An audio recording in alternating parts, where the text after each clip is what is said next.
نحمدہ ونصلی ونسلم علی رسولہ الکریم اما بعد فاعوذ باللہ من الشیطان الرجیم بسم اللہ الرحمن الرحیم الصلاۃ والسلام علیک یا سیدی یا رسول اللہ وعلی آلک و اصحابک یا سیدی یا نور اللہ۔ جہاں تک میری آواز کو سنا جا رہا ہے اور جہاں جہاں مجھے دیکھا جا رہا ہے، تمام کو دل کی اتھاہ گہرائیوں سے السلام علیکم ورحمۃ اللہ وبرکاتہ۔ اور چونکہ یہ مہینہ محرم الحرام کا ہے، آج ہم ایک نئی سوچ، نئے موضوع اور نئے خیالات کے ساتھ آپ سب کے سامنے حاضر ہیں۔ میرے ساتھ موجود بہت ہی دل عزیز جناب محترم حافظ محمد ویسر صاحب ہیں، تو ہم اپنے سوالات کو آپ کے سامنے رکھیں گے اور ان کے مطابق جواب طلب کریں گے انشاءاللہ تعالیٰ۔ اب ہم بلا تاخیر اپنے پوڈ کاسٹ کو جو ہے وہ آگے بڑھاتے ہیں اور علامہ صاحب کی جانب پڑھتے ہیں اور آپ ان سے ملواتے ہیں۔ السلام علیکم ورحمۃ اللہ۔ وعلیکم السلام۔ علامہ صاحب کیا حال ہے؟ ٹھیک ٹھاک ہے الحمدللہ۔ اچھا جناب، چونکہ یہ مہینہ محرم الحرام کا ہے تو اس حوالے سے ہم تھوڑا سا آپ کے ساتھ پوڈ کاسٹ کرنا چاہ رہے تھے۔ جی، تو میرا جو پہلا کویشچن ہے وہ یہ ہے کہ ہم کو محرم الحرام کس طرح منانا چاہیے؟ بسم اللہ الرحمن الرحیم، الصلاۃ والسلام علیک یا رسول اللہ وعلی آلک و صحابک یا حبیب اللہ۔ سب سے پہلی بات تو یہاں پہ میں یہ کوڈ کروں گا کہ ہمارا تعلق ہمارے اسلاف اور ایک بتدریج اوپر تک جاتے ہوئے سلسلے کے ساتھ ہے۔ اس سلسلے کو اہل سنت و جماعت کہا جاتا ہے۔ جی جی بالکل، اس لحاظ سے ہم سنی ہیں۔ الحمدللہ۔ تو اب سوال یہ بنتا ہے کہ ایک سنی کو محرم الحرام کس طرح منانا چاہیے۔ ایک سنی کے لیے پیغام یہ ہے کہ وہ محرم الحرام کو اس طریقے سے منائے کہ اس میں سب سے پہلے تو صحابہ کا بھی ادب کرے، کہ اہل بیت اطہار کی محبت میں کسی صحابی کو طعن و تشنیع نہ کرے جی، اور دوسرا یہ ہے کہ اہل بیت اطہار سے بے پناہ محبت کرے۔ اور محرم الحرام کے اندر جو خاصا سبق ہے وہ یہ ہے کہ جو میدان کربلا میں سبق حضرت امام حسین نے ہمیں دیا ہے نا، ہمیں وہ سبق نہیں بھلانا چاہیے ماشاءاللہ، کہ انہوں نے اپنی آل، اپنی اولاد، اپنے سارے معاملات اللہ کی راہ میں قربان کرنے کے بعد اس چیز کو ہمارے لیے بطور سبق چھوڑا کہ جان جاتی ہے جائے، مال جاتا ہے جائے، اولاد جاتی ہے جائے، مگر جو اللہ کی رضا ہے اور جو اللہ کے رسول کی رضا ہے اس کو ہاتھ سے نہیں جانے دینا چاہیے۔ اللہ اکبر۔ کہ بندہ 5 وقت کا نمازی بنے، قرآن پاک کی تلاوت کرنے والا بن جائے، یہ کربلا کا سبق ہے۔ امام حسین رضی اللہ تعالیٰ عنہ، آپ نے جتنے بھی شہدائے کربلا رضی اللہ تعالیٰ عنہم ہیں، تمام کی جو زندگی کا مقصد ہے، جو انہوں نے اپنی قربانی دی، اس قربانی کا جو مقصد ہے وہ یہی ہے کہ جو اسلام جس کی حفاظت انہوں نے کی ہے، ہم اس اسلام کی ان قدروں کو پامال نہ کریں بلکہ ان کو اچھے طریقے سے اپنی زندگی میں ساتھ لے کے چلیں۔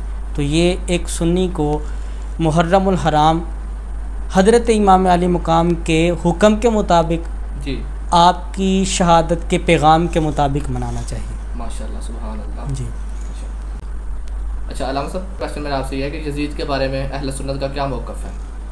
سب سے پہلے تو میں امام اہل سنت الشاہ امام احمد رضا خان فاضل بریلوی علیہ رحمہ، آپ نے جو یزید کے بارے بات کی ہے نا، وہ میں آپ کے سامنے عرض کرتا ہوں۔ سیدی اعلیٰ فرماتے ہیں یزید پلید علیہ ما یستحقہ قطعاً یقیناً باجماع اہل سنت فاسق و فاجر جری علی الکبائر تھا۔ اس پر ائمہ اہل سنت کا اتفاق ہے کہ یزید فاسق تھا، فاجر تھا، اور جس کا وہ مستحق ہے۔ جی، یہ سیدی اعلیٰ حضرت نے ایک بڑا خوبصورت نقطہ اور بڑی خوبصورت بات کی کہ علیہ ما یستحقہ، وہ جس کا وہ مستحق ہے۔ امام احمد بن حنبل علیہ رحمہ وہ تو سیدھا سیدھا ہی کافر کہتے ہیں کہ یزید کافر ہے، ٹھیک ہے، اور سہارا لیتے ہیں قرآن پاک کی آیت سورہ محمد کی آیت نمبر 22 کا۔ امام اعظم علیہ رحمہ آپ سکوت فرماتے ہیں، آپ فرماتے ہیں نہ ہم کافر کہتے ہیں نہ ہم مسلمان کہتے ہیں، سکوت ہے، خاموشی اس سے کیا ہے۔ مراد اس بارے میں؟ اس سے مراد یہی ہے کہ امام صاحب فرماتے ہیں جس کا وہ مستحق ہے، معاملہ اللہ کی ذات پہ چھوڑ دیا، یعنی کہ اس کا جو قوی امر تھا، اتنا بڑا گناہ کہ اس نے آل رسول کو شہید کیا، نبی کے گھر والوں کو شہید کیا، تو گناہ تو بہت بڑا ہے، لیکن امام صاحب فرماتے ہیں کہ گناہ جتنا مرضی بڑا ہو، امام صاحب نے یہاں پہ آیت سورہ مریم کی آیت نمبر 49 کا سہارا لیتے ہوئے فرمایا کہ اللہ تعالیٰ نے توبہ کا جو سلسلہ ہے اس کو باقی رکھا ہے. تو فرمایا کہ اس لیے ہم یہاں سکوت کریں گے، جو معاملہ ہوگا اللہ کی بارگاہ میں پیش کر دیا جائے گا اور اس کے بدلے میں اسے جو سزا و جزا کا انحصار ہے اس پر ہوگا. اچھا، اس کے اوپر دوسرے ائمہ وہ بھی بات کرتے ہیں. شیخ الاسلام علامہ ابن حجر حیتمی، سعد الدین تفتازانی، امام قسطلانی علیہ رحمہ، جلال الدین سیوطی علیہ رحمہ، یہ سارے یزید پر لعنت کرتے ہیں. شخصی لعنت بھی علماء نے کی ہے. تو لہٰذا یہ ایک مختلفی موقف ہے. بات میں تو اتفاق ہے، وہ فاسر، فاجر، گناہوں کا مستحق اور جو ہے نا وہ گناہ کرنے والا اور کبیرہ گناہوں میں شامل، یہ سارا کچھ ہے. صرف اس کو لعن طعن کرنے میں اور اس کو کافر کہنے میں اختلاف ہے. ٹھیک ہو گیا. اب میرا جو آپ کے ساتھ کویشچن ہے وہ یہ ہے کہ واقعہ ہرا کیا ہے، اس بارے میں کچھ بتائیں. اللہ اکبر. واقعہ ہرا جی ایک ایسا واقعہ ہے کہ جس طرح کربلا کا واقعہ دل سوز ہے نا، جی اسی طرح واقعہ ہرا بھی بڑا دل خراش ہے. جب یزید نے اہل بیت رسول صلی اللہ علیہ وسلم کو شہید کیا، یعنی شہید کروایا، تو اس کے بعد اس نے مدینہ الرسول کی طرف، مکہ المعظمہ کی طرف رخ کیا، کیونکہ مکہ مکرمہ میں اور مدینہ منورہ میں نبی پاک علیہ الصلوۃ والسلام کے جو قبائل صحابہ کرام تھے وہ وہاں پہ موجود تھے. یزید کو سب سے بڑا خدشہ اپنی حکومت میں حضرت امام حسین سے تھا، اور حضرت امام حسین کے بعد جو حجاز مقدسہ میں صحابہ کرام تھے ان سے تھا، جیسے حضرت عبداللہ بن عمر، حضرت عبد الرحمن بن ابی بکر، حضرت عبداللہ بن زبیر. تو یہ جو صحابہ کرام تھے ان سے اسے زیادہ خطرہ تھا. تو اس نے مدینہ الرسول کی طرف اپنی فوجوں کا رخ کر دیا. مدینہ الرسول کی طرف؟ ہاں، مدینہ الرسول کی طرف اور کعبۃ اللہ کی طرف اپنی فوجوں کا رخ کیا. 3 دن کے لیے مسجد نبوی اور مدینہ شریف کو اس نے اپنی یزیدی فوج کے لیے حلال کر دیا.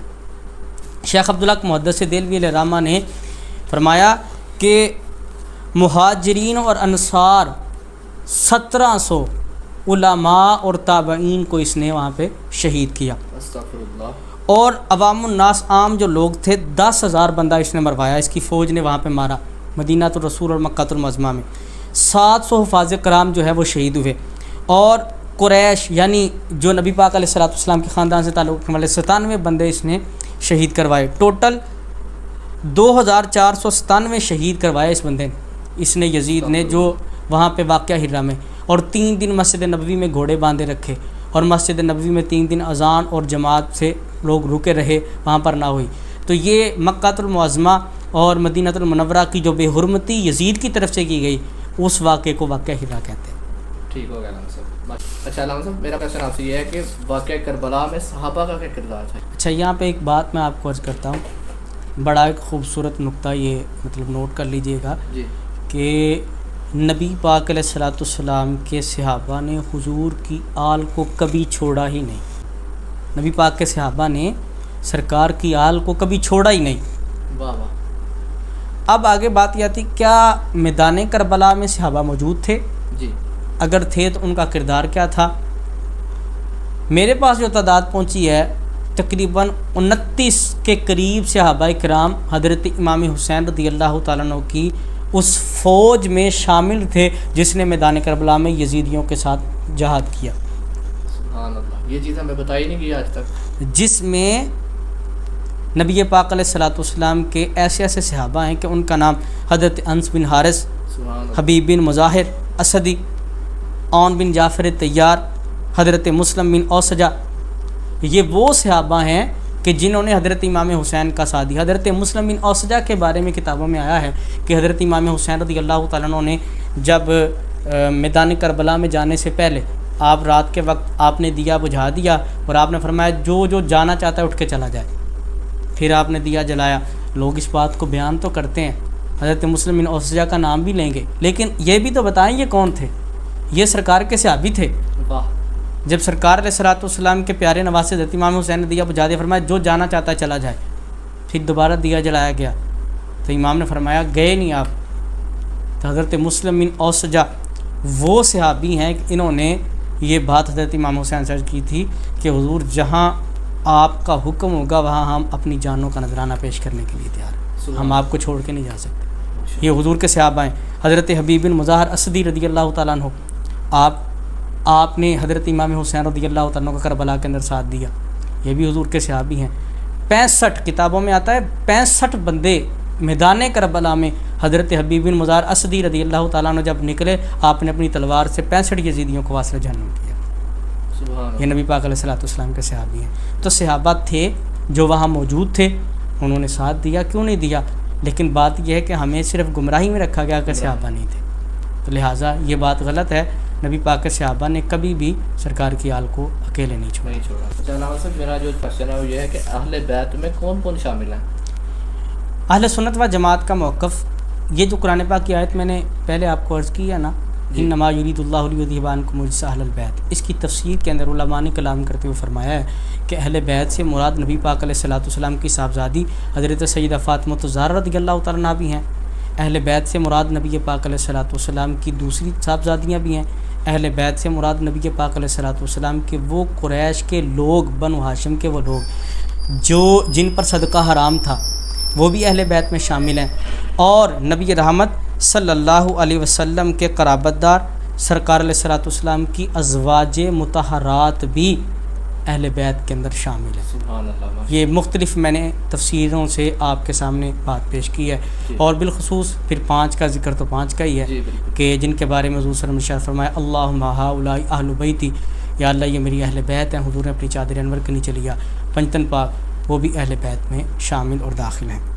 اچھا علامہ صاحب میرا آخری کویشچن آپ سے یہ ہے کہ کیا یہ روایت صحیح ہے کہ رسول اللہ صلی اللہ علیہ وآلہ وسلم کے سامنے حضرت امیر معاویہ یزید کو کندھے پر اٹھا کر گزر رہے تھے تو رسول اللہ صلی اللہ علیہ وآلہ وسلم نے فرمایا کہ دوزخی جنتی کے کندھوں پر ہے؟ دیکھیں جی یہ روایت صحیح نہیں ہے. صحیح نہیں ہے جی کیونکہ یزید کی پیدائشی دور مصطفیٰ صلی اللہ علیہ وسلم نہیں ہوئی. یزید تو پیدا ہی نبی پاک علیہ السلام کی وصال زاری کے 15-16 سال بعد ہوا ہے. جی بالکل. تو یہ روایت کیسے صحیح ہو سکتی ہے؟ بلکہ علامہ جلال الدین سیوطی علیہ رحمہ نے تاریخ الخلفاء کے اندر جو بات لکھی ہے، آپ فرماتے ہیں یزید 25 یا 26 ہجری میں پیدا ہوا ہے. 25 یا 26 ہجری میں یزید پیدا ہوا. جی. تو آپ خود اندازہ کریں کہ یہ تو پیدا ہی نبی پاک علیہ السلام کے تقریباً 15 سال بعد ہو رہا ہے. کیونکہ نبی پاک علیہ السلام کا وصال ظاہری 10 ہجری میں تقریباً کہا جاتا ہے کہ سرکار کا وصال ظاہری 10 ہجری میں ہو گیا. تو یہ 15-16 سال بعد پیدا ہو رہا ہے. تو پھر یہ بات کیسے صحیح ہو سکتی ہے کہ آپ سامنے سے گزرے؟ کون سا خواب ہے کہ وہ سامنے سے گزر رہے تھے اور یہ بات ہو گئی؟ ایسا کچھ بھی نہیں ہے. جی ماشاء اللہ علامہ صاحب آپ کے ساتھ گفتگو کی، آپ سے سوالوں کے جواب پوچھے، الحمدللہ بہت مزہ آیا اور آپ نے جو ہمارے علم میں اضافہ کیا. تو ٹھیک ہے ناظرین، ہم اپنے پوڈ کاسٹ کو آخر تک ریٹ کرتے ہیں. آخر پہ علامہ صاحب سے ایک دو